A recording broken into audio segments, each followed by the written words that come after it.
لكن أنا بدي الأصول التي يمكن أن يفكر فيها المسلم وهو مطمئن في قلبه أنه يفعل الشيء الصحيح. لما تروح في مكة على فكرة كان بيطوف بالبيت عراه، مش لابسين حاجة، زي نادي العراه بتاع اللي اتعمل في 1920 في أمريكا. الأولاد دول العراه والبنات العراة او الستات العراة اللي بيطوفوا حوالين الكعبة. ده كانت في عصر ايه يا مولانا؟ في ايام النبي.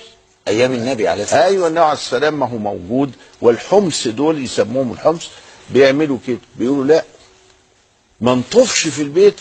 واحد طب نعمل ايه؟ قال اخلع ثيابك خالص عشان تتخلص من كل شيء عصيت فيه الله. انت هنا جاي متجرد، تجرد تام وصل الى العري. هذا التطرف قد نعيشه في زمن من الأزمان. فلا بد علينا من أن نستوعب وأن نقرأ سيرة رسول الله صلى الله عليه وسلم وأن ندرك مداخل ما هنالك ثم نحل هذه القضية. أما السياحة فما احناش هنسيب السياحة، لازم السياحة تستمر، لأن مصر لم تدخل بعد في دور السياحة. السياحة جايبه لي 12 مليار دولار، ومصر عندها 80% من آثار العالم. هذا ظلم.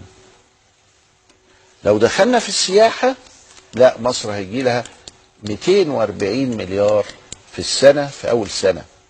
مصر هيجي لها بعد كده 360 مليار ما شاء الله سنة. إذا عرفنا نستغل ما معنا بما فيها السياحة الشاطئية والسياحة التاريخية والسياحة الملوخية والسياحة الهبابية وكل أنواع السياحة.